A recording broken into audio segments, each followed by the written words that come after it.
ಮಂಡ್ಯದಲ್ಲಿ ಎಚ್.ಡಿ. ಕುಮಾರಸ್ವಾಮಿಯವರ ನೇತೃತ್ವದಲ್ಲಿ ದಿಶಾ ಸಭೆ. ಕೇಂದ್ರ ಸಚಿವ ಎಚ್.ಡಿ.ಕೆ ಅವರ ನೇತೃತ್ವದಲ್ಲಿ ನಡೀತಾ ಇರುವಂತಹ ಸಭೆ. ಆದರೆ ದಿಶಾ ಸಭೆಗೆ ಕಾಂಗ್ರೆಸ್ನ ಶಾಸಕರು ಗೈರಾಗಿದ್ದಾರೆ.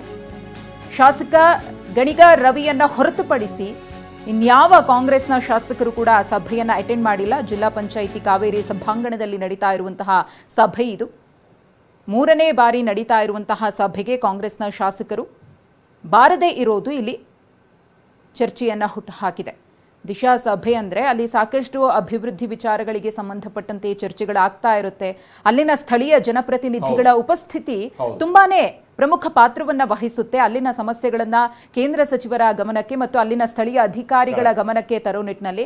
ಆದರೆ ಕಾಂಗ್ರೆಸ್ನ ಶಾಸಕರು ಇಲ್ಲಿ ಗೈರಾಗಿರೋದು ಸಾಕಷ್ಟು ಟೀಕೆಗೆ ಗುರಿಯಾಗ್ತಾ ಇದೆ. ಕಾಂಗ್ರೆಸ್ ಶಾಸಕರುಗಳೇ ಇರೋದು ಹೆಚ್ಚು ಕಮ್ಮಿ ಮಂಡ್ಯದಲ್ಲಿ. ಇವ್ರ ಕ್ಷೇತ್ರದ ಮೇಲೆ, ಮಂಡ್ಯದ ಮೇಲೆ ಇವ್ರಿಗೆ ಅದೆಷ್ಟು ಕಾಳಜಿ ಇದೆ ಅನ್ನುವಂಥ ಪ್ರಶ್ನೆ ಮಾಡೋಕೆ ಇಲ್ಲಿ ಸಹಜವಾಗಿ ಅವರೇ ದಾರಿ ಮಾಡಿಕೊಡ್ತಾ ಇದ್ದಾರೆ. ಏನೇ ಕುಮಾರಸ್ವಾಮಿ ಅವ್ರ ಜೊತೆಗೆ ಸಿಟ್ಟು ಆಕ್ರೋಶ ಇರ್ಬೋದು, ಆದ್ರೆ ಇಲ್ಲಿ ಜಿಲ್ಲೆಗೆ ಸಂಬಂಧಪಟ್ಟ ಹಾಗಿನ ಸಭೆ ನಡೀತಾ ಇರುವಂತ ಸಂದರ್ಭದಲ್ಲಿ ಹೋಗಿ ತಮ್ಮ ಅಹವಾಲೇನು ಮತ್ತೊಂದು ಅದನ್ನ ಇಡಬೇಕಲ್ಲಿ. ಅದು ಬಿಟ್ಟು ಇವ್ರು ಮನೇಲಿ ಕೂತ್ಕೊಂತಾರೆ ಅಥವಾ ಬೇರೆ ಕೆಲಸದ ಕಾರಣ ಕೊಡ್ತಾರೆ ಅಂತ ಅಂದ್ರೆ ಇವ್ರು ಶಾಸಕರಾಗಿ ಆ ಕ್ಷೇತ್ರದ ಅಭಿವೃದ್ಧಿಗೆ ಇವ್ರು ಎಷ್ಟು ಕಾಳಜಿ ಇದೆ ಇವರಿಗೆ ಅನ್ನೋ ಪ್ರಶ್ನೆ ಮೂಡುತ್ತಿದೆ.